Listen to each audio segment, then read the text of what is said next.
This is Soniara Lynn, and you are now listening to the Anime Assembled podcast with your host, Indy Uchiha and John Forsaken Powers.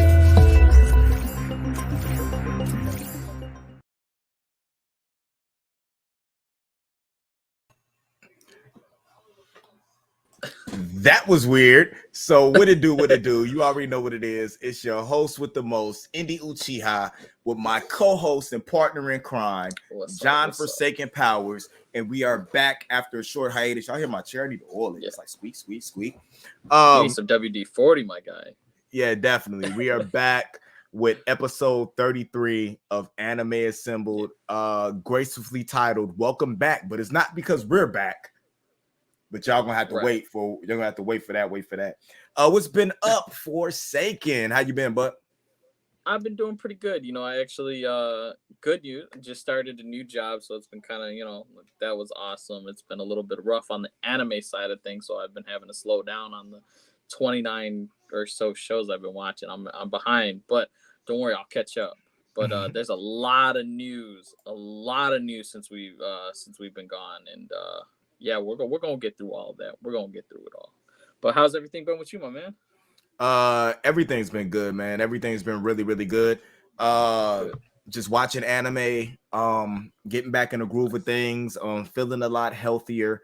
Good. Everything's good on my end. So right now I'm just gearing up for what I think is my first show that I've had in a couple of months. I think my last show was back in January, maybe. Ooh.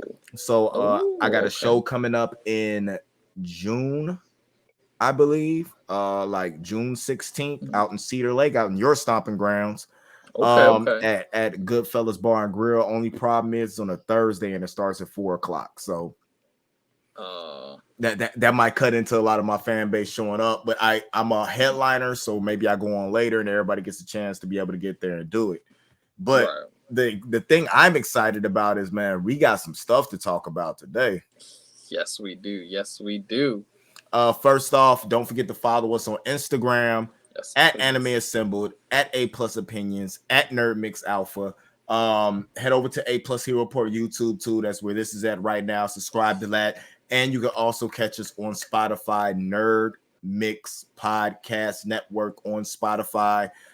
Catch episodes of Anime Assembled, catch episodes of Nerd Mix Live, catch episodes of the Link Up Podcast, all right there. And from my understanding is now you can even catch A+ Hero Report on the A+ Opinion, Spotify, Apple Podcasts, everywhere there. And it's not just audio, it's also video content that you could check. So you guys make sure you tune in and check that out.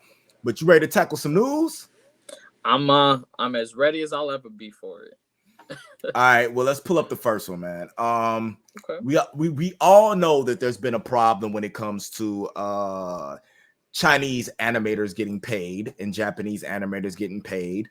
But come to find out, there's an article that basically tells us that Chinese animators pay almost triple what Japanese animators get paid. That's interesting. If you will not say. I mean, I knew a lot of Japanese animators. I've heard like through the scenes that they've been jumping ship to go to Chinese animation and everything like that, like their projects and the animation companies out there. But now I really see why they're jumping ship. That makes a lot of sense. You got to go where the money's at. Facts. But let's go ahead and pull this up and see what this says right quick. We got this. Stop. I don't know what site this is. Oops. Chinese animators pay almost triple what Japanese animators pay. Another week, another depressing story about the Japanese animation industry. Okay, this info isn't particularly new, but it's making rounds again thanks to being shared on a Japanese TV show. The show compared the average yearly salary animators in China and Japan make. On the left, we got China with about 5.2 million yen a year, about 40,700 at our current Bizarro exchange rates. Meanwhile, the average Japanese animator only makes 1.9 million yen. That's about 14,870 in American buckaroos. That means the average animator in China makes about 2.7 times what the average Japanese animator does. Meanwhile, June or I, a veteran key animator, chimed in on Twitter to say Chinese animation companies really do pay more than Japan. Last year, when I was asked to supervise the production of an animation by a major Chinese animation company, the price was up to 100 times higher than the Japanese market price. That's a lot more. Yeah. It's no wonder that more Japanese animators are taking on Chinese projects, with some even moving to China, though it should be noted that the Link story was from the pre-COVID era. How exactly, bro, do you feel about that? Even though this story is from the pre-COVID era, we do hear a lot about these happenings, you know what I'm saying, popping off like it is now. So how do you feel about that? And are you for Japanese animators going ahead and stepping up and picking up these Chinese projects, and us necessarily losing, or we notice that there's like a huge gap in between when we're getting, you know what I'm saying, Japanese products released? Well, first and foremost, I found this is Otaku USA magazine, by the way, for the article. Secondly, I'm all for it, you know, because they got to make a living, man, and you know, this is art, and it, you know, we've talked about this on the channel before, you know, in the podcast and whatnot, about how, you know, it's a damn shame like how they treat, you know, like this is such a big, you know, thing, especially in Japan, you know, like for animation and everything like that, and they get like the bottom of the barrel, like, you know, like minimum wage type pay kind of thing here, and they're making, this is $1 million industry, like easily, like millions of dollars go into this industry, and they're getting bottom of the barrel. So I don't blame them for going, you know, onto these Chinese animation projects, or even, you know, jumping ship to just go straight and work for Chinese animation studios. Heck, there's even a lot, it's, you see the rise in there's a lot of like Chinese animes that are currently out. I don't know how to pronounce the names, but it's like Kwai Zhang Xiaolu or something like that. Gonna butcher that, I do apologize, but I know that's a really popular one. There's the Daily Life of the Immortal King. I know that one because it's in English, but that one I believe is also a Chinese animation, and it's going for its 3rd season.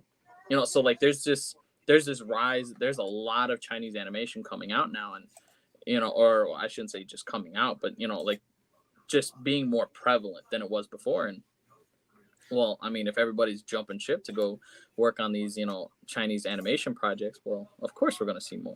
And like I said before, you know, they got to make a living. They got mouths to feed. They got families. They got their own life. You know, like they got to put food on the table. And if that's where they got to go to get, you know, the money in order to do that, more power to them. Maybe this will kind of push for the changes that we were looking for before. So then, you know, animation companies in Japan will start treating their staff better and really give them the love and support that, you know, that we anime fans want to see and what they want to see from, you know, a company.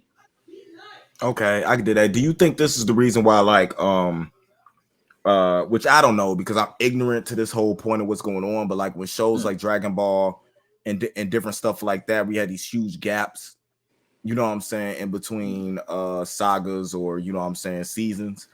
You think it's because that's a huge franchise that probably pays very well, but some of these lesser known franchises that everybody likes, you think that's the reason why we have like huge gaps in between when we get the seasons released? I mean, I could definitely believe it. I mean, if the talent is moving to a different area, you know, and they're struggling to find the talent in order to make the animation that they're looking for, you know, obviously it's going to take longer. I mean, you know, granted, there is some shows that are coming back that have been, you know, like long since gone, you know, like Bleach is coming back, you know, this October, and, you know, My Hero's coming back, even though they've only been gone just fairly recently. But, you know, there's a lot. The Devil is a Part-Timer is also another one, by the way. But, you know, if all the talent is like, hey, you're not treating me right, I'm going to move to this other company, and, you know, well, okay, well, what are we going to do? They got to find someone in order to make that quality. And one of two things is either going to happen. One, we're going to have to wait a lot longer in between. You know, normally it takes like maybe 2 years for an announcement and a release of a second season or whatever. Now we're seeing a lot more times like where it's like 3 years or 4 years, or it's like a direct continuation and it's immediately after. But that's very rare to see now. Or on the flip side, we're going to have a decrease in quality of animation. And I know there's a lot of qualms with that. A lot of people dislike that. Obviously, you know, this is animation. This is anime here, right? If the quality of the animation ain't good, the show is more than likely not going to be too great either. And so, you know, that's why like there's a lot of things that pop up for that. Okay, I can get that. We see what happens. I just hope that, man, it's a lot of people that's not paid what they should get paid. Right. With the U.S. women's soccer team, you know what I'm saying, getting paid equally to what the men are getting paid. I mean, I just want to see everybody getting paid what they're worth, and with the popularity when it comes to this medium that we check in, it makes too much money for them not to be paid. I mean, 14,000. That's not even a living wage in the U.S. 14,000. It's like a little bit under $15,000. It's like half of what somebody working minimum wage, you know what I'm saying, will make almost. Like minimum, most people only make about 27 here. So just think about what the poverty level is here, and how are they supposed to support families, or you know what I'm saying, going to careers only making what the equivalent of $14,000 is compared to somebody else making 40. Right. And now, granted, okay, a lot of people, they're going to come at that comment and be like, you know, well, the cost of living's different out there and everything. Okay, but you have to take into consideration, a lot of things are more expensive out there than they are here. A lot of things are cheaper out there. But, you know, it's the fact of the matter of like, it just goes to show how little the animators are getting paid. The fact that they are willing to move to a whole nother country, you know, just so that they could get, you know, this better pay and everything like that. It's ridiculous, man. But I'm glad to see that, you know, like, you know, people are sticking up for themselves, and like you said, you know, that they're looking to get paid their worth. That's all, you know, that's all they're looking for is like, yo, pay me my fair share. Give them their dues. And, you know, if you make people happy, believe me, they are going to put in that work. I get you. Moving on, we got some more money issues. Let's get all the money issues out the way right now. Just get them all out the way. Just hit me with that. We have movie studios that are suing online summarizers. Now, before we get into this, what is an online summarizer? Oh, you're asking. I thought you were about to read off something or whatever. Okay. So I'm assuming it's as blanket term as it is. It's basically they literally summarize the movie into either like a clip, like a quick synopsis video or whatever, and they give you like the key points, and then bam, boom, you got, let's say it's like a 3-hour movie. Well, now you can watch that 3-hour movie in like, let's say like 15, not even 15 minutes. And, you know, they take certain clippets and snippets or whatever in order to make that 10-15 minute video fancy, and they get their views and whatever, and bam, boom, now we got copyright issues and all that other junk. But that's probably what this is about. Okay. Let's go into the article. Let's see what the article has to say. Where am I at? Okay. Movie studios sue online summarizers for 500 million yen. 13 movie studios are suing 3 people who have produced 10-minute edited summary versions of their films called fast movies for 500 million yen. That's about $3.9 million US. The studios, which include Toho and Nakatsu, filed the lawsuit on May 19th. Police had arrested the fast movie online summarizers in June 2021 for illegally uploading content and committing copyright infringement. The movie studios determined the amount in damages by checking the number of online views for fast movies of 54 films that have screened in Japan, such as Shin Godzilla. The studios judged each view as worth 200 yen, about $2 US. Some fast movies have reached over 2.65 million views. Jesus. Unauthorized recording of films in theaters is a crime in Japan under the Act of Prevention of Unauthorized Recording of Films. Uploading such footage to YouTube, Twitter, Facebook, and other services are also copyright violations. People who violate the unauthorized recording law and Japan's general copyright law face up to 10 years in prison, up to a 10 million yen in fines, or both. So of course we get no names in this situation on what's going on. But are you pro going after these guys, or do you feel like it should be a right for somebody to be able to do something like that? See, that's the thing, right? So there is pros and cons. Obviously, it's wrong to be stealing someone else's intellectual property and everything like that and making money off of it. Basically, in a sense, claiming it as your own property. That's wrong. That's bad. Another on the flip side, though, it all depends. See, there's like this gray area for it because,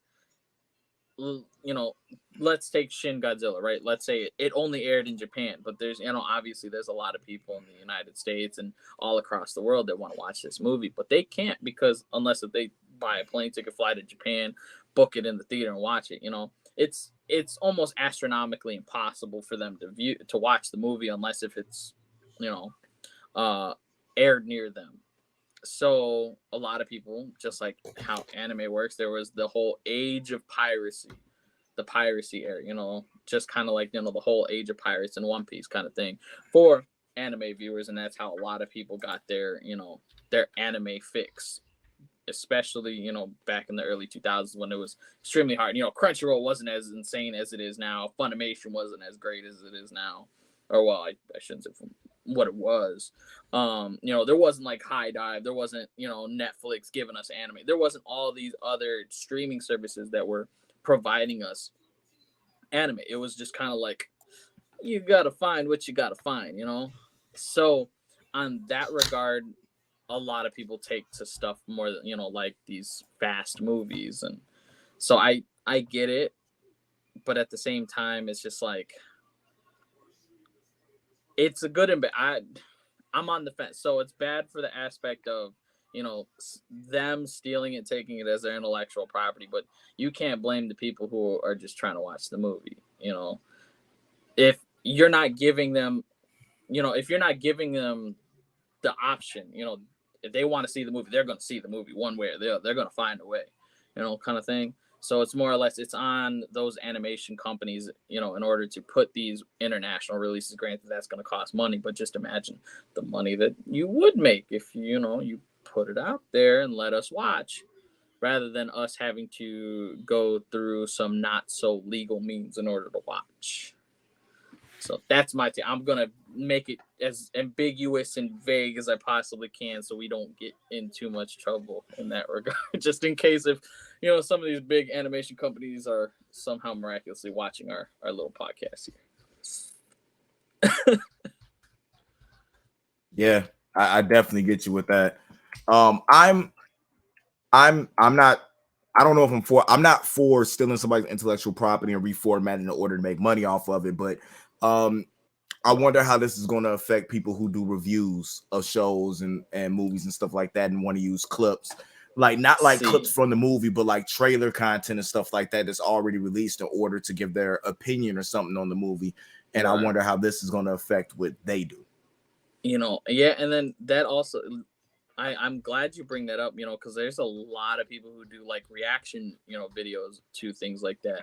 So now, granted, some of those people, they got bigger accounts and everything like that. Like, let's say, for instance, like For Never News, like he has like a video of like the One Piece Red film or whatever, and they're gonna copyright strike him.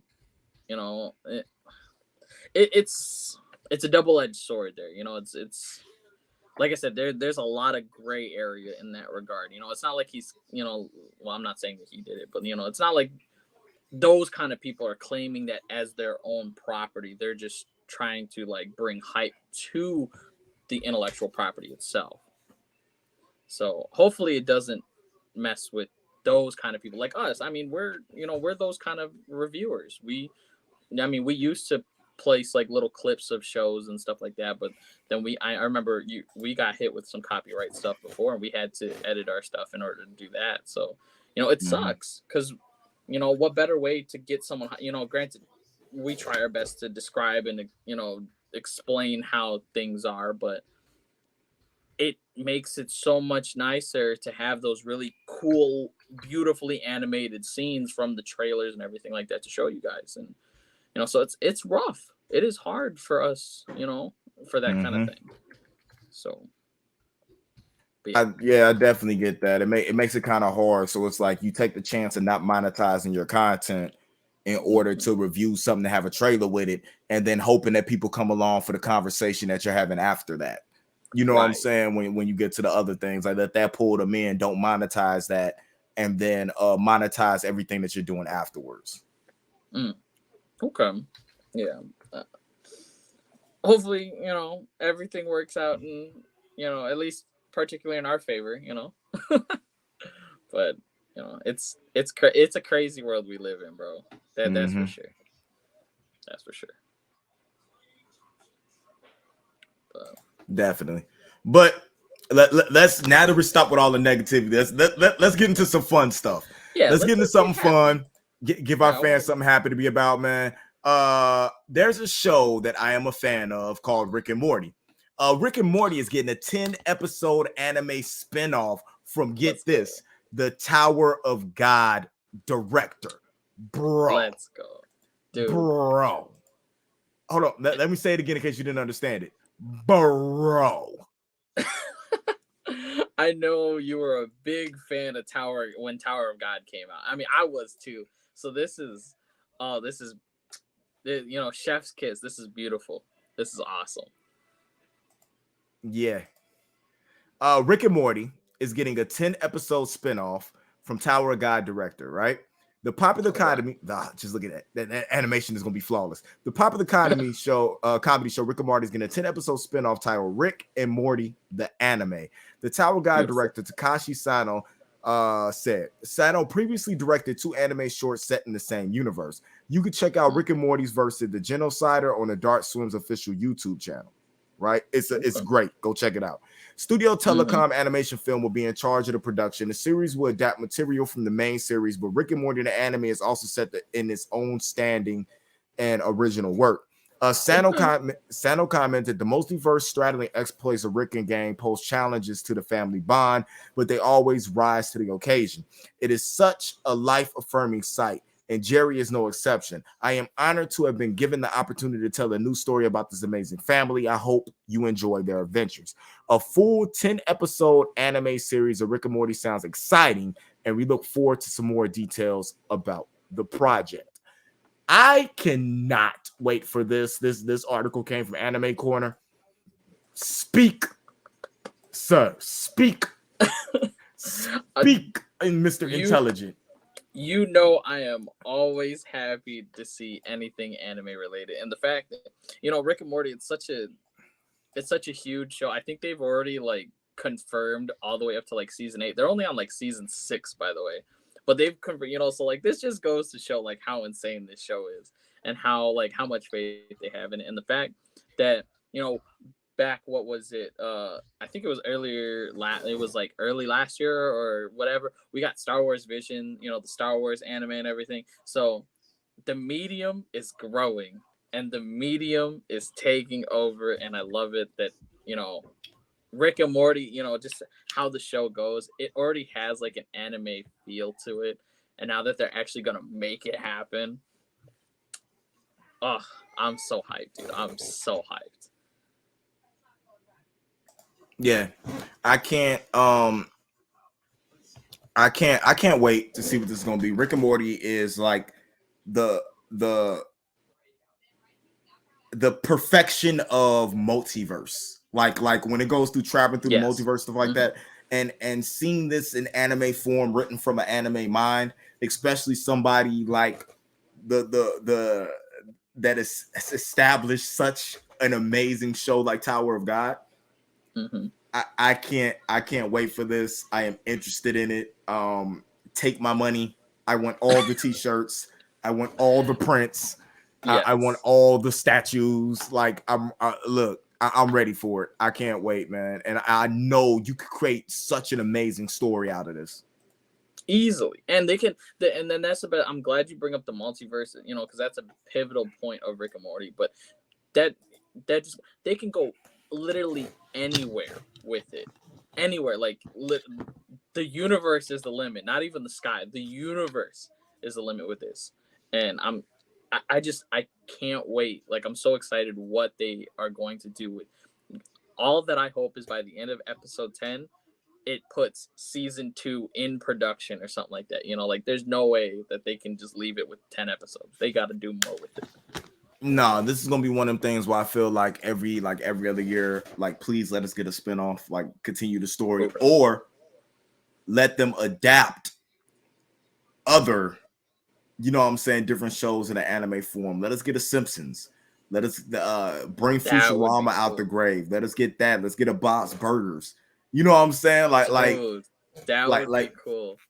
Like give us some of everything with that, man. I can't wait. With the popularity of Sonic, give us a Sonic anime.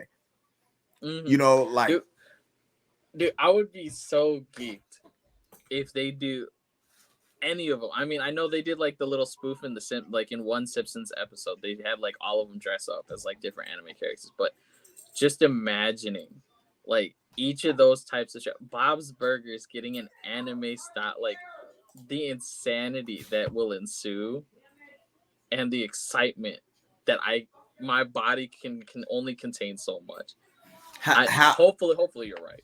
Hopefully something like that happens. Look, I just need Rick to take out Rachel. I need Rick to like pop into an episode of Tower of God, see what's going on with Rachel, and just take her out before she could do anything. And then when everybody's like, "Why'd you do that?" He was like, "You didn't see it coming." Like you didn't see what she was doing. Right. And he just and it's just like, all of you are morons, and then just like goes back in the. I'm out of there. I'm done with this. Whatever. Right. And just have Morty back and he has to fix it. Have Morty. Uncle Rick, like you can't just kill Rick and leave. Like what? Yes, I can. Yes, I can, Morty. I can do what I want. This is just a spin-off, breaking the fourth wall. Like, none of what we do here matters because it's all gonna get put back together. I can see it forming already. Oh my god, dude. I hope that at least some type of reference or mention to it. They have to at least something. But oh, dude, that's just, I'm so geek. And the fact I heard, if I remember correctly, it's supposed to be on both Adult Swim and HBO Max, so it'll be on streaming services too. Like that has me geeked the most. So I don't have to like specifically wait for this particular time. I could just be like, all right, the episode drop, I'm gonna go watch it. Right. I can't. I hope it's on. I don't know how it's gonna do on HBO Max. I don't know if they're gonna drop them weekly, just like they do on Adult Swim. Or if they're gonna wait. I want all 10 at the same time. Dude, I mean, granted, it's already evil now, like to wait each week. Like how hard it is each week to watch what's next. But that would be just absolute torture waiting each week to get the new episode. I hope you're right that they just drop all 10 in one go. I'm with you on that, brother. I'm definitely with you on that. Oh man, I can't wait for that. Yeah, I'm way more geeked about that than I thought I was. For real. Let's give our gamers something to be happy about. Anybody heard of a game called Dead by Daylight? Ooh, me. I have. It's actually a fun game though.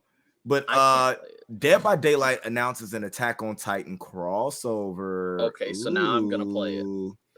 Ooh, it's amazing. It's amazing what it gets you to play something, right? Dead by Daylight developers Behavior Interactive announced a new Attack on Titan crossover this week. That's last week. That will bring the characters from the anime and manga to the survival horror game via some new cosmetics. Dwight will become Eren from Attack on Titan. Zarina will become Hange, and the Oni will be turned into the Armored Titan. And those are just the start of the crossover. A specific release date for the collection has not been yet set, but Behavior said it'll be available soon. There's no shortage on skins for the players to choose from the Dead by Daylight, but this Attack on Titan collaboration will be a first anime-inspired set of skins to join the game. And to be clear, these characters are very much just skins in Dead by Daylight, not actual characters, whereas other crossovers like Ghostface and Halloween chapters have added playable characters with their own unique abilities.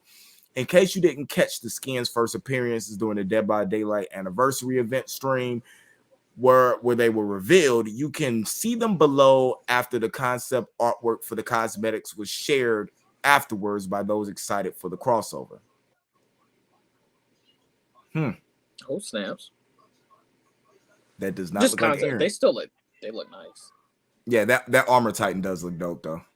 Yeah, I mean, granted, you know, they are just skins, so but like, I kind of wish they would have. I kind of wish they would have did like they did with the Halloween and stuff and actually made other characters, but I'll take what I can get with the skins.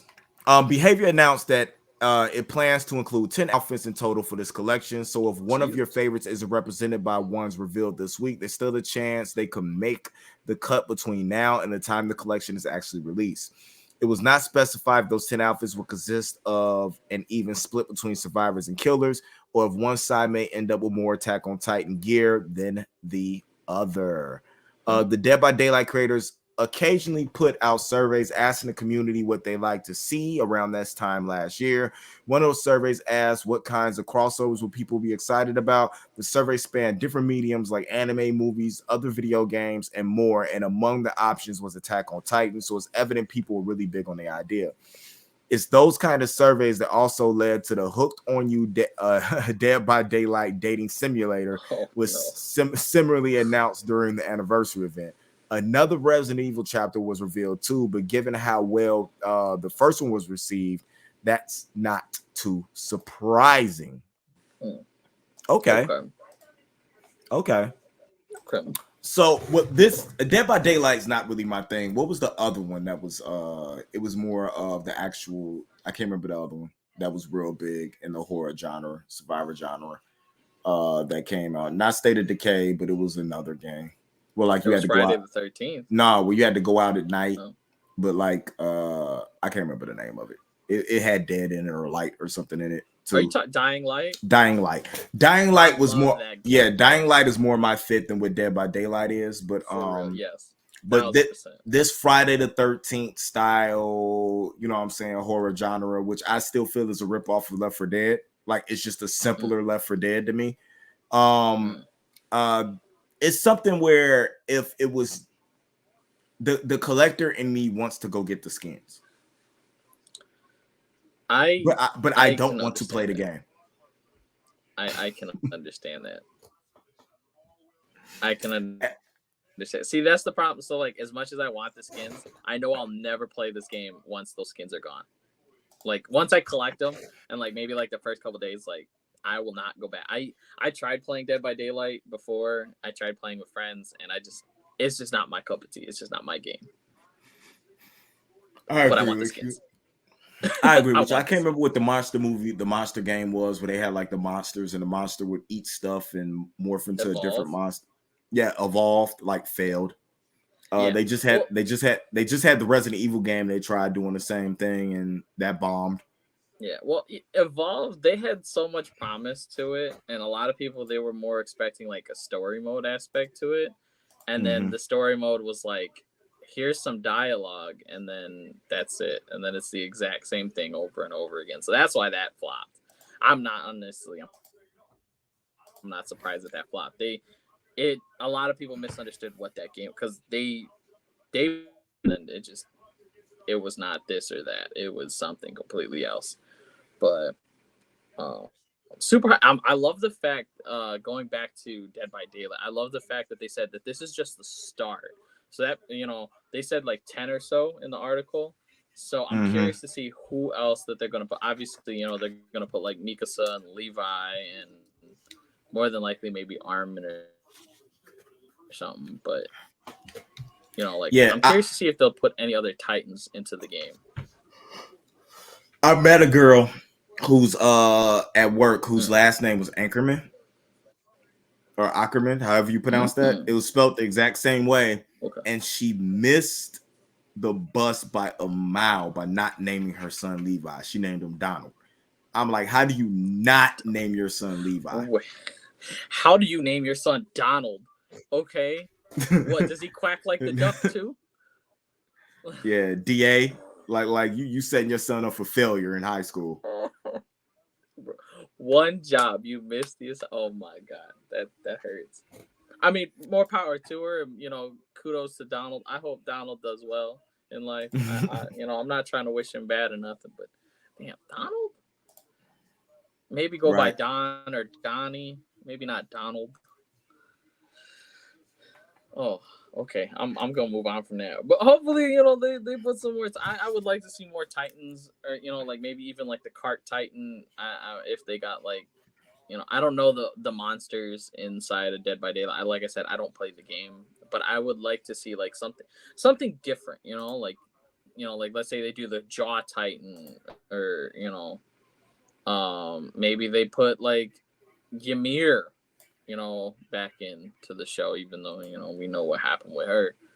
But it'd be interesting to see what they would do with it and how they would do about it. It seems like they're trying to pair certain personalities of characters together in order to make the skins. So it's going to be interesting for sure.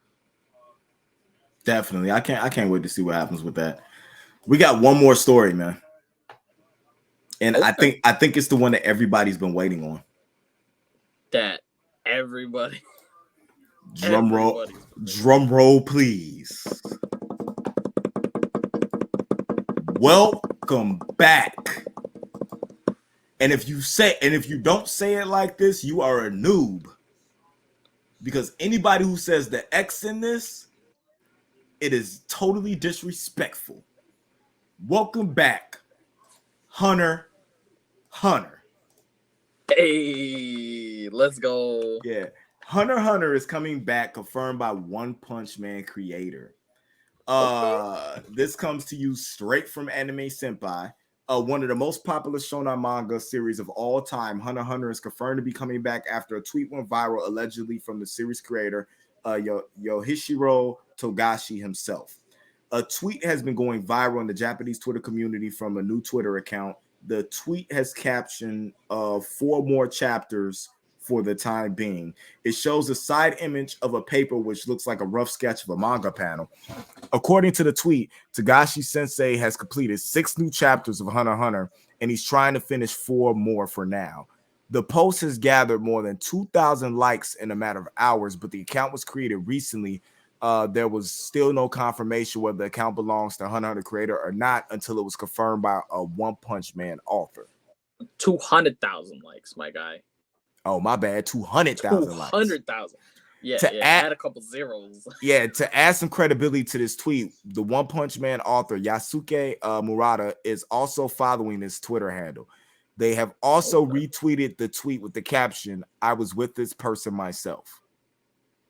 Oh, snaps. Okay. The above retweet pretty much confirms that Hunter manga series is coming back. No information has been revealed about the exact release date for the new manga chapters. However, we know from the tweet that we'll be getting at least 10 more new chapters. The Hunter manga went on hiatus in 2018, so it's been more than 4 years since the new chapters came out.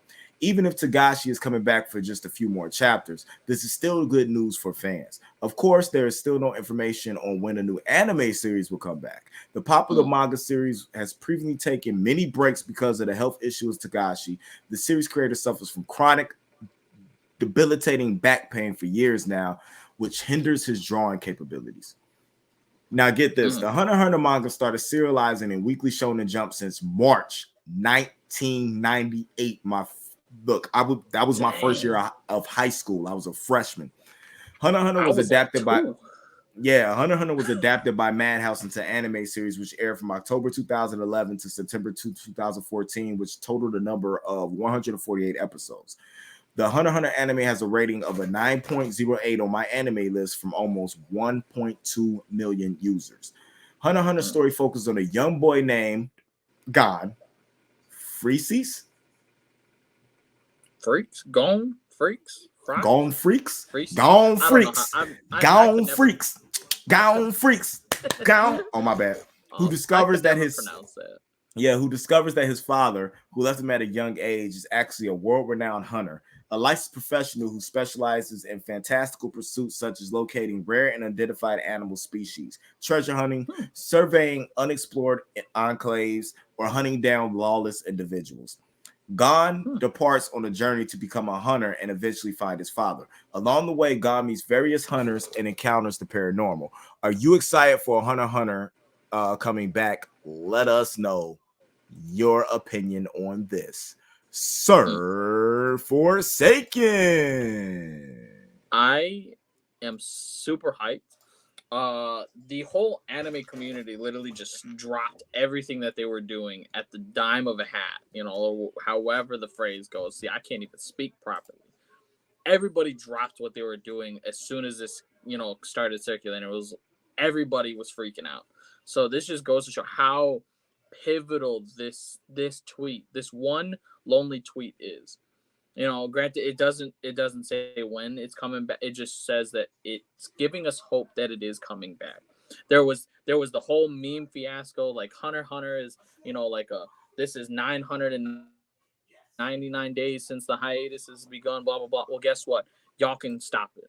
Okay? It is coming back. We got 10 chapters, and if the manga's coming back, before long, the anime is gonna come back, okay? I know the anime, the last episode aired in like 2014 or 2015, so it has been a minute. But Bleach is coming back in October. The Devil's Part-Timers coming back in October. Those have been gone for 8-9 years apiece. Hunter x Hunter, maybe it'll take 10 years, on its 10th anniversary, whatever. Maybe it'll only take 8-9. It is coming back. All right. I hope that Tagashi, his health is doing a lot better. I hope that he's taking the time that he needs in order to recuperate. He is not pushing himself too hard, but my man, he is bringing it back, and that is awesome to hear. Yeah, I agree with you. For me, with this, I'm just happy to see that it's coming back. Take all the time he needs to take. I mean, we've been waiting on this for this long now, so it doesn't bother me if it takes him longer to do it. I just want some fresh, good content. Hunter x Hunter is a big series, right? And we all know this. So I'm all for it coming back. I can't wait. This could turn into one of my most anticipated mangas. You know how I feel about some of these classics. Whether it's Yu Yu Hakusho, Hunter x Hunter, for me, which is not a classic to everybody else, but Ruby is a classic to me. I mean, now basically it's the Ruby manga started 2011. That's like almost 10 years now. Yeah, like but some people don't like it. Yeah, whatever. Haters gonna hate, Yeah, haters gonna hate. But I'm looking forward to seeing what he can do with this. Take all the time in the world he needs. Just understand that he has a fan base that is going to support this, and we're looking forward to it now. Right. Exactly. Well, that was the last article that we had today, sir. I feel like everybody's gonna be really happy about that last piece. I think so.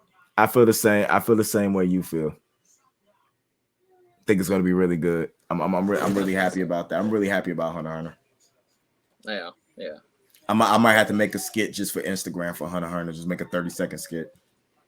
Dude, I'm telling you, dude. I know I was talking about it earlier back in the green room, but I got a Hunter x Hunter show. I could probably do one too. Yeah, definitely. Like have like the golden array around it, like I knew you'd be back, and then put on the shirt or something. Yeah, do like the Matt Hardy thing. Hunter x Hunter, I knew you come. Oh my gosh. Yeah. We'll figure some goofy thing to do. I'm sure we'll do something. Definitely. Well, go ahead and tell them where they can find you at, Forsaken. Always you can find me over at Instagram on Instagram, Jesus, at Anime Assembled. Try to post there almost daily or at least every other day. I started a new job, like I said at the beginning of this episode, so it's gonna be a little weird how the time. Normally I post like early in the morning, so I might have to be switching it to where I post later in the evening time, and then y'all are gonna have to see it like either later in the evening and then tomorrow, the next day or whatever. But I'm gonna try my best to still keep doing, consistent posts on there, just so y'all will get just as much content from there, as well as get more content from us here on the podcast as well. Of course, my man Indy, he's doing a whole bunch of stuff with Mr. Nerd Mix Alpha himself, and he's going to tell you where to find all of his stuff at. But yeah, definitely, you guys make sure you can catch me personally here at A Plus Hero Report. Follow the Nerd Mix Podcast Network, Spotify, Apple Music, all that, where you can get in tune with all the other podcasts and stuff we do. Also over at the Villain Radio Network. You guys know me over there from Sunday Dinner. There will be an episode of A Plus Hero Report coming back midweeks, I think. This goes up Saturday, so by the time you're seeing this, it should be a midweek episode of A Plus Hero Report up. Make sure you guys go and support that. And as always, just like, subscribe, and hit the notification bell so you know every time we post up new content. Thanks, as always, to the incredible Sony Everlyn. Follow her on Instagram and Facebook, Twitter, Twitch, everything she's on for that amazing intro she does for us. She's amazing. She's great. I don't even want to switch it up. I think I'm just gonna get an outro done. You know what I'm saying? And just leave her intro forever and just switch up the outro between things. Why not? I mean, it's so perfect. Like, why fix what's not broken? Yeah, definitely. But until next time, keep it A plus. This has been a Nerd Mix, and we'll holler at you guys later. See you next week. Deuces, y'all.